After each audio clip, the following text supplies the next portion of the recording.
Friends எல்லாருக்கும் வணக்கம். இந்த ஒரு வீடியோவில் நம்ம எதை பற்றி பார்க்க போகிறோம் அப்படின்னா, கூட்டுறவு வங்கிகளில் கொடுக்கக்கூடிய கடன்கள் தள்ளுபடி பற்றி தாங்க பார்க்க போகிறோம். ஸோ கூட்டுறவு வங்கிகளில் எந்த மாதிரியான கடன்கள் எல்லாம் தள்ளுபடி ஆக போகுது, அதுவும் இந்த மாதத்தில் எந்த மாதிரியான கடன்கள் தள்ளுபடி ஆக போகுது, எந்தெந்த கடன்களுக்கு எவ்வளவு நிதி ஒதுக்கீடு பண்ணியிருக்காங்க, நகை மற்றும் விவசாய கடன் மற்றும் பார்த்திங்க அப்படின்னா மகளிர் சுய உதவி குழுக்களுடைய கடனுக்கு எப்போ தள்ளுபடி கிடைக்க போகுது, அதற்கெல்லாம் எவ்வளவு நிதி ஒதுக்கியிருக்காங்க, இந்த மாதிரியான வங்கிகளில் நீங்கள் குழு கடன்லாம் வாங்கியிருந்தீங்க அப்படின்னா அதெல்லாம் உங்களுக்கு தள்ளுபடி ஆகும் அப்படின்ற எல்லா விவரங்களையுமே இந்த ஒரு வீடியோவில் நான் உங்களுக்கு மிக தெளிவாக சொல்கிறேங்க. வீடியோவை ஸ்கிப் பண்ணாமல் கடைசி வரை முழுமையாக பாருங்கள்.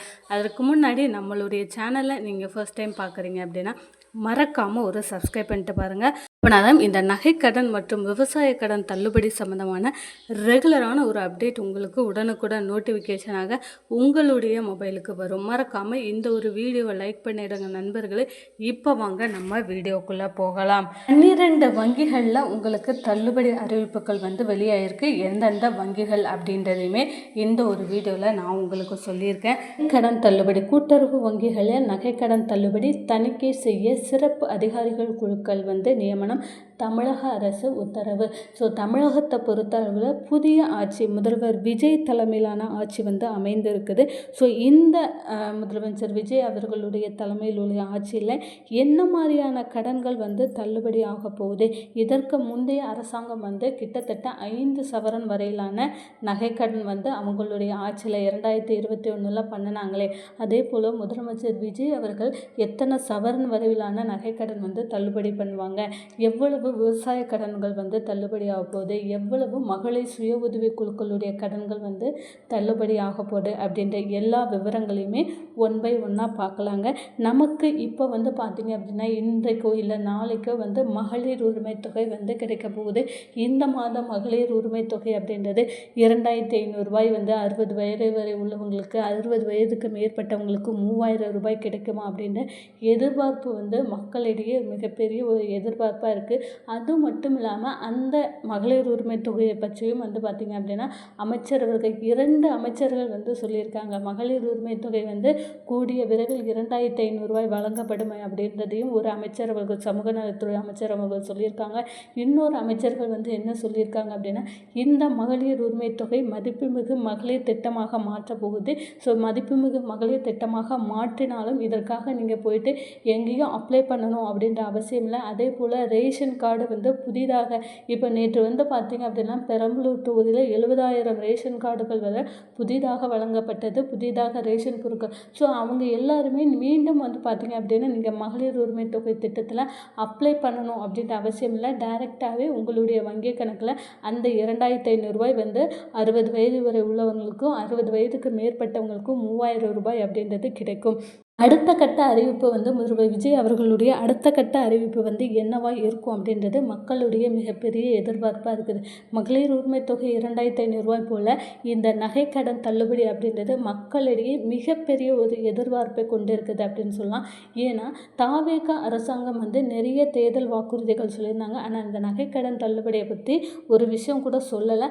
ஆனால் விவசாய கடன் தள்ளுபடிகள் சொல்லியிருந்தாங்க. அதே போல் முதல்வர் விஜய் அவர்கள் விவசாய கடன் தள்ளுபடி அப்படின்றது 75,000 வரை விவசாய கடன்கள் முழுவதுமாக நீங்கள் 5 ஏக்கருக்கு குறைவான நிலம் வச்சுருக்கீங்க அப்படின்னா கண்டிப்பாக உங்களுக்கு 75,000 வரை உங்களுடைய கூட்டுறவு வங்கிகளில் உங்களுக்கு கடன்கள் தள்ளுபடி ஆகும். ஆனால் அதற்கு உங்களுடைய நில ஆவணங்கள் அப்படின்றது ரொம்ப ரொம்ப முக்கியம். ஸோ உங்கள் நிலத்துக்கு பட்டா இல்லை அப்படிங்கும்போது உங்களுக்கு கிடைக்கிறது இந்த கடன்கள் தள்ளுபடி கிடைக்கிறது அப்படின்றது ரொம்ப சிரமமான ஒரு விஷயமா இருக்கும். ஸோ நீங்கள் பட்டாலாம் வச்சுருந்தீங்க அப்படின்னா உங்களுக்கு ஈஸியாக இந்த கடன்கள் தள்ளுபடி ஆகிறதுக்கான வாய்ப்பு இருக்குது. அதுக்கு பிறகு நகைக்கடன் தள்ளுபடி மற்றும் பார்த்திங்க அப்படின்னா மகளிர் சுய உதவி குழுக்களுடைய தள்ளுபடி.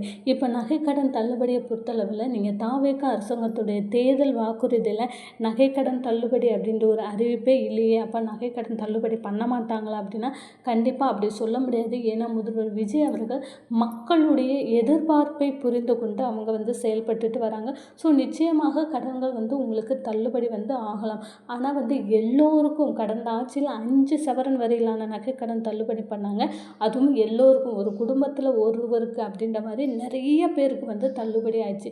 இதில் நிறைய பேர்கள் நிறைய முறைகேடுகள் நடந்தது, அரசாங்கத்துக்கு இதனால் பெரிய இழப்பீடு ஏற்பட்டது அப்படின்றதுமே தெரியும். நமக்கு கிட்டத்தட்ட 10 லட்சம் கோடி அளவிலான, உங்களுக்கு 10,000 கோடி அளவிலான கடன்கள் வந்து நம்ம தமிழகத்தில் இருக்குது, அதுவும் தெரியும். ஸோ இதில் வந்து தகுதி வாய்ந்தவர்கள் மற்றும் தகுதி அற்றவர்கள் அப்படின்ற மாதிரியான 2 வாரியாக வந்து பிரிக்கிறாங்க. இதில் தகுதி உடையவர்களுக்கு இந்த கடன்கள் வந்து தள்ளுபடி ஆகலாம். உங்களுக்கு வந்து 5 சவரன் வந்து நகைக்கடன் தள்ளுபடி ஆகட்டும், ஒரு 2 சவரனோ இல்லை வந்து பார்த்திங்க அப்படின்னா 3 சவரன் வரையிலான அதற்குரிய பணம் வந்து தள்ளுபடி ஆகலாம். ஓகேவா? முதல்வர் விஜய் அவர்கள் எந்த ஒரு அறிவிப்பை எப்போ வெளியிடுவாங்க அப்படின்றதே சொல்ல முடியாது. ஏன்னா முக்கியமாக பெண்களுக்கு நிறைய விஷயங்களை வந்து அவங்க பண்ணிட்டு வரக்கூடிய காரணத்தினால இந்த மகளிர் சுய உதவி குழுக்களுடைய கடன்கள் தள்ளுபடி ஆகட்டும், அதற்கு பிறகு இந்த நகைக்கடன் தள்ளுபடி ஆகட்டும். ஸோ எத்தனை சவரன் அப்படின்றது அவங்க வந்து டிசைட் பண்ணிவிட்டு அதற்குரிய பணத்தை வந்து பார்த்திங்க அப்படின்னா தள்ளுபடி வந்து கிடைக்கலாம் அப்படின்றதையுமே சொல்கிறாங்க.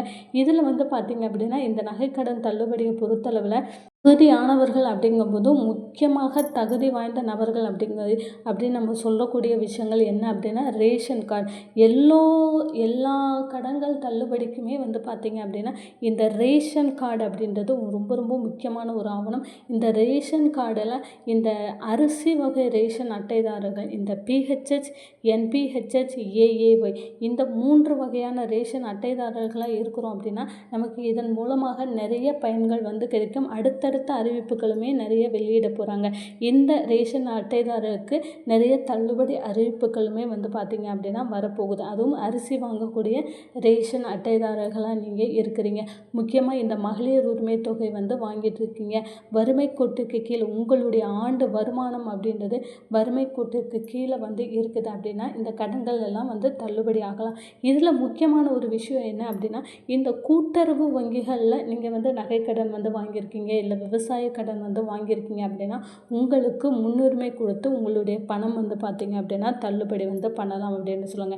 இந்த அரசாங்க வங்கிகளில் நீங்கள் வச்சுருந்தா மட்டும்தான் வந்து உங்களுக்கு இந்த தள்ளுபடி அறிவிப்புகள். அதே மாதிரி அரசு இந்த மகளிர் சுய உதவி குழுக்களை பொறுத்தளவில் அரசாங்கம் நடத்தக்கூடிய மகளிர் சுய உதவி குழுக்களாக இருக்க போது உங்களுக்கு அதனுடைய பணமும் வந்து பார்த்திங்க அப்படின்னா தள்ளுபடி வந்து ஆகலாம் அப்படின்றதே வந்து சொல்கிறாங்க. ஸோ சரியான ஆவணங்கள் இருக்கிற பட்சத்தில் ஒவ்வொரு குடும்பத்திலும் ஒரு நபருக்கு ஏதாவது ஒரு கடன்கள் வந்து நிச்சயமாக தள்ளுபடி அறிவிப்புகள் வந்து வெளியிடலாம். உங்களுக்கு இந்த மாதமோ இல்லை அடுத்த மாதமோ எப்போ வேணாலும் இதற்கான அறிவிப்புகள் வந்து வெளியிடலாம் அப்படின்றதையுமே வந்து சொல்கிறாங்க. ஸோ கண்டிப்பாக நமக்கு தேவையான ஆவணங்கள் அப்படின்றது ரொம்ப ரொம்ப ஒரு முக்கியமான விஷயம். ஸோ இந்த நகைக்கடன் தள்ளுபடி ஆகட்டும், மற்ற இதற்கு கடன்கள் தள்ளுபடி ஆகட்டும், இதை பற்றின ஒரு ரெகுலரான ஒரு இன்ஃபர்மேஷன்ஸ் வேணும், ஒரு அப்டேட் வந்து வேணும் அப்படின்னு நினச்சிங்கன்னா மறக்காமல் நம்மளுடைய சேனலை ஒரு சப்ஸ்கிரைப் பண்ணி வச்சுக்கோங்க. இந்த ஒரு வீடியோவை மறக்காமல் லைக் பண்ணிவிடுங்க நண்பர்களே. தேங்க்யூ.